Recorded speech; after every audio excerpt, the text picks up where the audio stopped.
Awalnya aku mikir belajar dari rumah, gak ketemu sama teman-teman, itu bosannya kayak apa. Tapi setelah aku menjalani school from home ini, ternyata gak ngebosenin sama sekali. Jadi teacher-teacher kita itu membuat tugasnya secara variatif.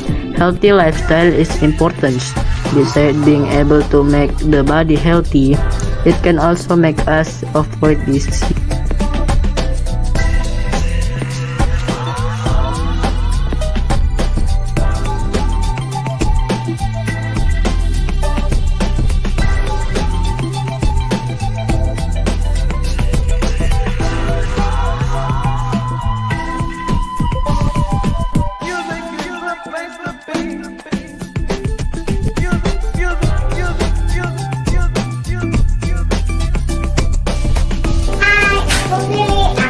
Bercerita cara yang tenggelam dan melambung.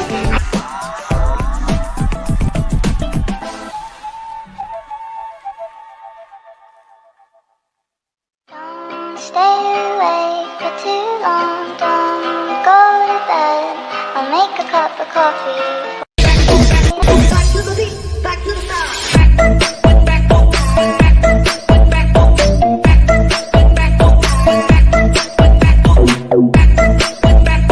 Teman-teman, ini adalah virus corona. Teman-teman jangan lupa cuci tangan, pakai sabun.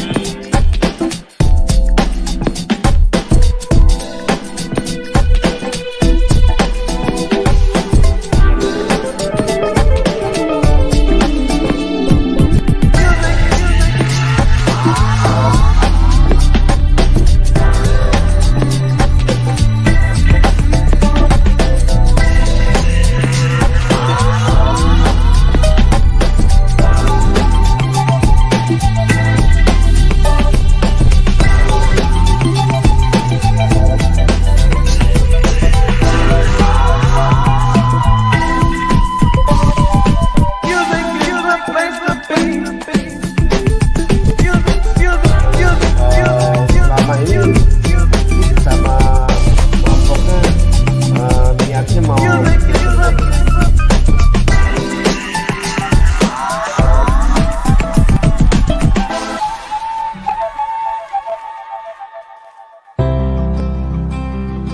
Hai teman-teman, mari kita menjaga lingkungan dengan cara mengganti botol plastik dengan botol tumbler ramah lingkungan. Kita jaga bumi kita dengan cara menanam pohon supaya tetap bersih.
Assalamualaikum warahmatullahi wabarakatuh. Oke, selamat sore anak-anak semuanya. Bagaimana kabarnya hari ini? Semoga sehat dan selalu semangat serta ceria ya. Oke, senang sekali sore hari ini Teacher Dipta dari SD Lazuardi Tursina Banyuwangi akan menemani anak-anak di rumah di sesi kedua kali ini. Teacher Dipta tidak sendiri, tetapi bersama Teacher Cynthia dari SD Lazuardi Alkafa Bekasi. apa kabar Teacher Cynthia? Alhamdulillah Teacher Dipta, baik. Bagaimana kabarnya Teacher Dipta? Baik juga Teacher Cynthia. Oke, Teacher Cynthia dan Teacher Dipta akan menemani anak-anak dalam rangka merayakan Hari Literasi Internasional yang ke-54. Oke, kita semua sekolah Lazuardi seluruh Indonesia menyelenggarakan kegiatan Read Aloud Parade, parade membaca nyaring 54 siswa Lazuardi seluruh Indonesia yang diselenggarakan pada tanggal 8, 9, sampai 10 September 2021. Nah, mulai pukul 13.30 sampai 17.30 waktu Indonesia Barat, non-stop. Stay tune on YouTube Lazuardi GCS atau anak-anak bisa ikut merayakan dengan memposting foto di postingan Lazuardi dengan hashtag Lazuardi Read Aloud, hashtag Lazuardi Membaca Nyaring, hashtag Literasi Day 2021. Oke, keren kan pastinya. Jadi semangat ya membaca bukunya di rumah. Oke, nah Teacher Cynthia dan anak-anak yang ada di rumah nih, pada sesi sore hari ini kita aksikan penampilan dari teman-teman kita yang akan membacakan dan bercerita tentang buku favorit mereka. Penasaran kan dari mana saja sih si Teacher Cynthia? Iya, Teacher, betul banget. Ada banyak sekali anak-anak yang sudah siap untuk tampil pada sesi kedua sore ini. Ada dari SD Lazuardi Tursina Banyuwangi, ada dari SD Lazuardi Kamilia Solo, ada juga SD Lazuardi Haura Lampung, ada juga SD Lazuardi GCS Depok, ada SD Lazuardi Cordova Jakarta Barat, dan juga SD Lazuardi Alkafa Bekasi. Oke, teman-teman yang akan menampilkan bacaan di sore hari ini nanti juga akan menyampaikan satu pesan kebaikan. Oke, anak-anak di rumah bersiap ya. Yuk kita simak bersama-sama. Kita langsung saja panggil anak-anak hebat kita ya Teacher Cynthia. Yuk kita panggil Teacher Dipta yang akan read aloud pada sore hari ini. Yang pertama, teacher akan panggilkan dari SD Lazuardi Banyuwangi, Fatima Azahra Asegaf. Give applause for Arisa. Hai Fatima. Hai Fatima. Bagaimana sudah siap? Waalaikumsalam. Bagaimana sudah siap Fatima? Sudah, Teacher. Oke, time yours. Thank you, Teacher.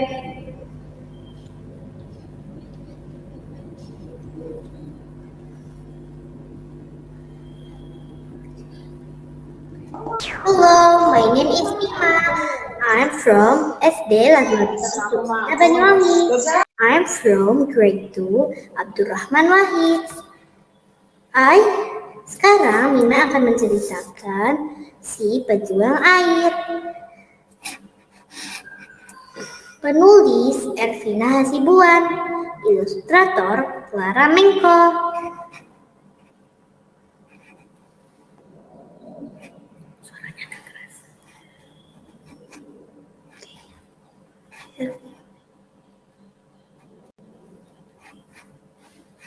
Nesa dan keluarganya belum lama tinggal di timur Sumba di desa Palinggi, Tanah Barat. Di sini, saat musim kering seperti ini, air susah didapatkan. Hari itu, Mama tampak berbaring. Apa mama sakit? Nesa cepat-cepat hendak memasak air. Hah, air tinggal sedikit. Bagaimana kami akan makan dan minum nanti? Biasanya mama yang selalu mengambil air. Aku akan ambil air, mama. Sesaat Nesa ragu. Mereka belum lama tinggal di desa ini. Nesa belum tahu letak sumber air itu. Namun kalau dia tidak pergi... Ma, Ambu pergi ambil air. Terdengar suara Kak Ambu, tetangganya. Segera Nesa menghampiri Ambu. Kakak, aku boleh ikut ambil air? Adik, kamu kuat jalan jauh ke bukit. Ambu terdengar kurang yakin. Aku mau, kakak. Nesa cepat-cepat mengambil jerigen. Duh, di mana pula tutup jerigen ini? Kamu yakin bisa pergi? Kamu tahu di mana tempatnya? Tanya mama. Aku ikut kakak Ambu, mama. Tak lama kemudian, Nesa dan teman-temannya berjalan bersama-sama. Mereka berharap bisa mengambil air bersih. Tanah keras, berbatu-batu, jalan menanjak dan menurun. Mereka berjalan cukup lama di tengah terik matahari yang menyala. Nesa sungguh kepanasan. Ah, di mana tempat air itu? Nesa sudah lelah berjalan. Jauh sekali tempat air itu. Aduh, sandalku. Tunggu kakak. Nesa tidak menduga perjalanan ini begitu panjang. Kakak, masih jauhkah? Sudah dekat, adik. Dekat. Mengapa kita belum sampai dari tadi? Sabar, adik. Hujan sudah lama tidak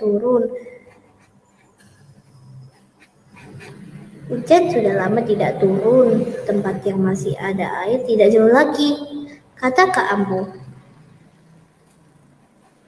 Langkah Nesa mulai melambat. Tahu-tahu Kak Ambu sudah jauh di depan. Nesa terpaksa berlari agar tidak ketinggalan. Tak lama kemudian terdengar teman-teman bersorak, "Hore, sumber air sudah dekat!" Sampai ternyata masih harus turun lagi lewat batu-batu yang tajam. Hampir saja Nesa terpeleset. Batu-batu ini juga membuat kakinya sakit. Akhirnya sampai. Keringat dan panas kini berganti kesegaran. Ayo kita isi jerigen, seru Kak Ambu. Nah, jerigen sudah penuh. Ya, air ini cukup untuk esok.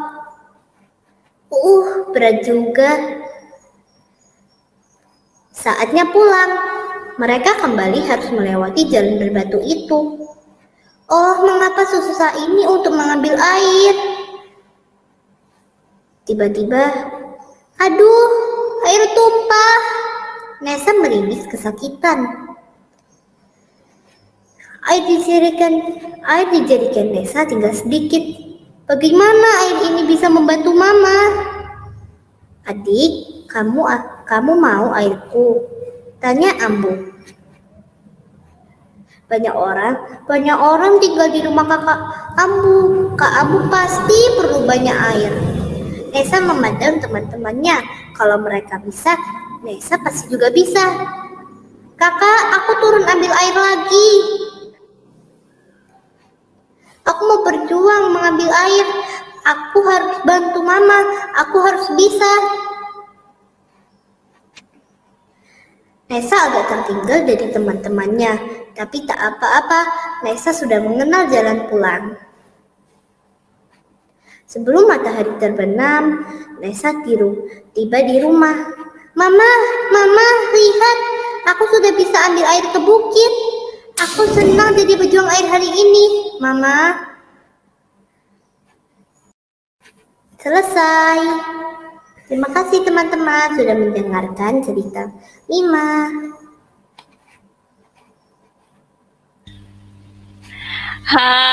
Wah, hebat banget nih ceritanya yang sudah dibacakan. Oke, keren ya Teacher Cynthia. Iya, Masya Allah, Fatima sangat keren baca dongengnya, baca ceritanya. Wah, teacher Oke, kita baca yuk. Komen-komenan ada di live YouTube nih, banyak sekali komenan untuk Fatima. oke, silakan.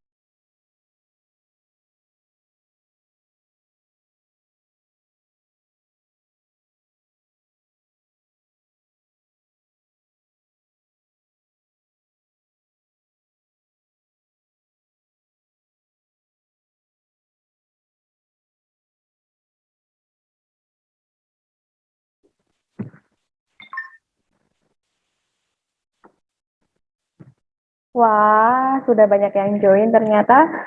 Oke, selamat siang, selamat datang. Kami ucapkan kepada Bapak Ibu, kepada Ayah Bunda, dan juga kepada seluruh peserta Makro Tursina keempat. Alhamdulillah pada siang hari ini kita diberkahi sehat, sehingga kita dapat mengikuti acara Makro Tursina. Langsung saja, Assalamualaikum warahmatullahi wabarakatuh.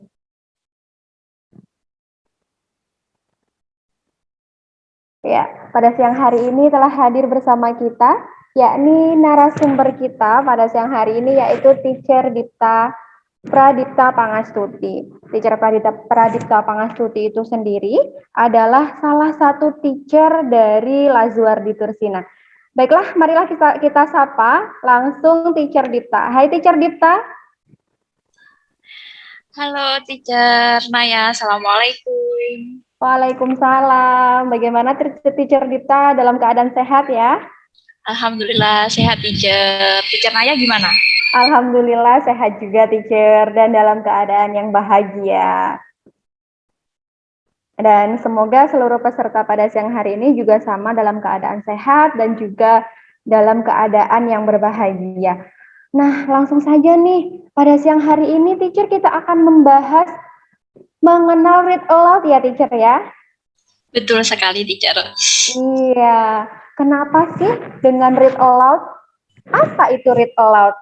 Nah, setelah ini langsung saja akan kita kupas tuntas bersama Teacher Dita. Mengapa harus read aloud? Apa itu read aloud? Nah, mungkin yang udah penasaran, kita stay tune ya. Kita dengarkan langsung penjelasan dari Teacher Dita. Dan langsung nanti siapkan pertanyaan-pertanyaan ya Bunda, Bapak Ibu, dan seluruh peserta Makro Tursina. Langsung saja, Teacher Dita dipersilahkan. Baik, terima kasih Teacher Naya atas waktunya. Assalamualaikum warahmatullahi wabarakatuh. Bapak, Ibu, Ayah, Bunda yang hari ini sudah bergabung, terima kasih. Siang-siang seperti ini lagi luang ya Bapak Ibu ya. Mari kita belajar bersama. Saya pribadi sharing apa yang saya dapatkan tentang materi read aloud ini. Sudah mengikuti beberapa webinar tentang read aloud ini. Yang pertama, apa sih sebenarnya read aloud itu? Nantinya kita akan kupas bersama-sama dan mengapa kita harus read aloud seperti itu. Sebelumnya izinkan saya untuk memperkenalkan diri terlebih dahulu kepada Bapak Ibu semuanya. Nama saya adalah Pradipta Pangastuti, nama panggilan. Sering anak-anak panggil saya dengan Teacher Dipta. Domisili saya di Kertosari, Banyuwangi, dan jumlah anak masih satu yang bernama Seza. Usianya 3 tahun 8 bulan. Kegiatan saat ini saya sebagai teacher di SD Lazuardi sejak tahun 2017. Kemudian tahun ajaran ini saya diamanai sebagai wakil kurikulum di SD Lazuardi Tursina dan sebagai teacher grade C. Saya memiliki ketertarikan buku dengan ketertarikan buku-buku anak. sejak saya memiliki anak di tahun 2018, sehingga dari situ saya mempelajari banyak hal tentang metode read aloud ini. Saya mendapatkan materi-materi ini dari pelatihan-pelatihan yang sudah saya lakukan pada sejak tahun 2018. Seperti itu Bapak Ibu. Perkenalan singkat dari saya, karena ada pepatah yang mengatakan tak kenal maka tak sayang. Seperti itu ya Bapak Ibu semuanya.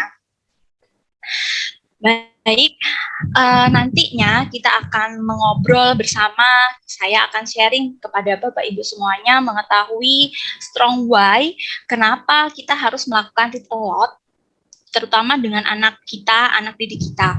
Apa saja sih manfaat read aloud itu, dan mengetahui bagaimana praktik read aloud sendiri, dan nantinya Bapak Ibu akan dapat mengetahui bagaimana buku yang cocok untuk anak-anak di rumah, seperti itu. Nah, sebelumnya untuk masuk ke materi, saya ingin melakukan diskusi kecil terhadap Bapak Ibu semuanya. Ini nih Teacher Naya, mungkin Teacher Naya nanti bisa bantu saya ya untuk menanyakan kepada audiens di siang hari ini tentang fakta literasi. Nah, mungkin Bapak Ibu di sini apa yang sudah Bapak Ibu ketahui tentang fakta literasi, terutama di negara kita di Indonesia, minimal di keluarga kita, atau di tempat kita mengajar, atau di tempat kita bekerja, seperti itu. Bisa menuliskan di kolom chat mungkin. Ya, silakan Bapak Ibu untuk menuliskan di kolom chat mengenai fakta literasi. Apa sih fakta literasi itu sendiri, begitu ya Teacher Dipta? Betul sekali. Ya, silakan berkomentar sebanyak-banyaknya.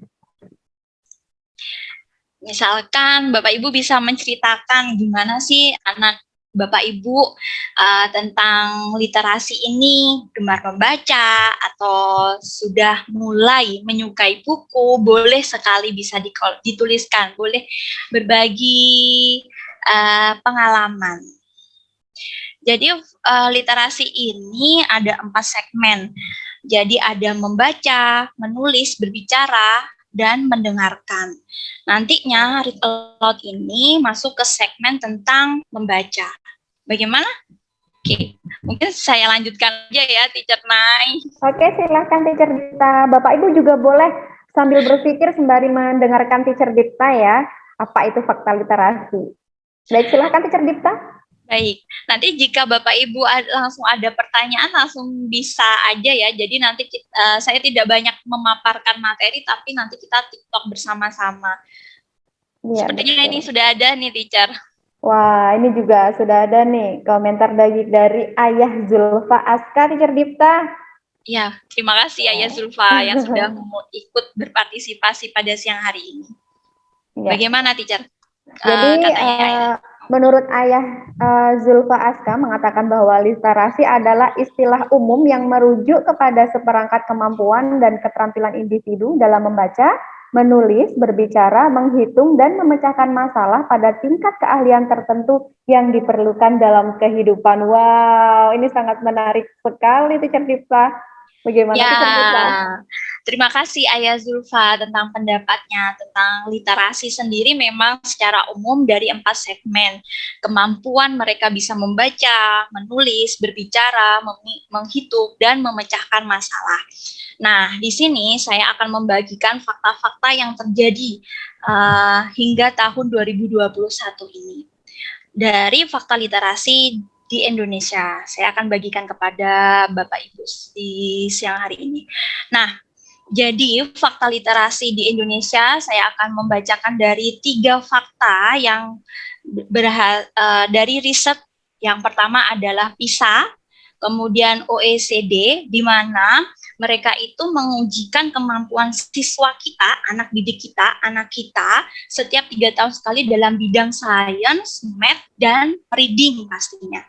Nah, hasil survei ini dari PISA di tahun 2018, pada kategori membaca untuk anak didik kita ini di Indonesia berada di urutan ke-73 dari 79 negara, Bapak Ibu semuanya. Selanjutnya, di hasil riset dari OECD, yaitu Organization of Economic Cooperation and Development, kemampuan siswa Indonesia juga dalam hal membacanya berada di nilai di bawah rata-rata. Yang terakhir, faktanya juga yang menyedihkan lagi, berdasarkan data Most Literate Nation in the World, minat baca Indonesia berada di urutan ke-60 dari 61 negara. Jadi di bawah, urutan di bawah. Namun ini juga menilai dari berdasarkan 4 aspek, yaitu dari perpustakaannya, bagaimana di negara itu, surat kabarnya, kemudian pemerataan pendidikan, dan ketersediaan komputer. Jadi ini diikuti beberapa negara saja. Pastinya kita juga bisa membandingkan bagaimana perpustakaan di Indonesia dan di luar negeri, pasti juga dari perbandingannya negara maju di Eropa, pasti itu berbeda sekali perpustakaannya, mereka sudah digitalisasi seperti itu, sehingga kita berada di urutan ke-60.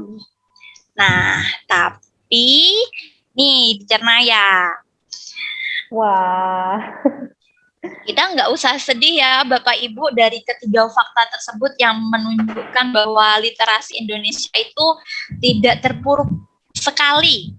Tetapi kita punya kabar gembiranya nih. Nah, kabar gembiranya itu adalah Bapak Ibu semuanya, fakta literasi dari hasil riset The Digital Reader 2020 menunjukkan masyarakat Indonesia itu mengalami peningkatan di minat baca buku digital, menghabiskan waktu untuk membaca 6 jam per minggunya. Nah, kita sudah mengalahkan dari 5 negara nih, Bapak Ibu, dari Argentina, Spanyol, Kanada, Jerman, dan Amerika Serikat. Hal ini terjadi di tahun 2020, mungkin Bapak Ibu masih ingat, itu adalah tahun di mana pertama kita mengalami masa pandemi ya. Nah, saat masa pandemi ini jumlah pengunduh IPUSNAS atau Perpustakaan Nasional itu diketahui melonjak hingga 3 kali lipat. Mungkin di sini juga kita salah satunya yang mengunduh dari Pusat Perpustakaan Nasional itu sendiri. Jadi Bapak Ibu sering kita semuanya sudah serba online, harus mendownload e-book, kemudian mendownload materi yang harus kita share kepada anak didik kita, harus kita bagikan kepada anak kita untuk menunjang mereka belajar secara daring di rumahnya. Nah, ternyata pada saat di musim pandemi itu kita semuanya lebih sering untuk menggunakan e-book secara digitalisasi ini. Seperti itu kabar gembiranya Bapak Ibu. Untuk yang riset yang dilakukan oleh PISA 3 tahun sekali untuk 2021 itu belum keluar. Terakhirnya di tahun 2018. Nah, sehingga Bapak Ibu sendiri, literasi itu sebagai fondasi utama atau membaca itu sudah hal yang biasa, nantinya seperti itu. Minimal kita lakukan di keluarga kita, untuk anak kita. Kemudian kita bisa mengaplikasikan ketika dia di sekolah, bagaimana cara kita untuk meningkatkan minat baca terhadap anak-anak kita.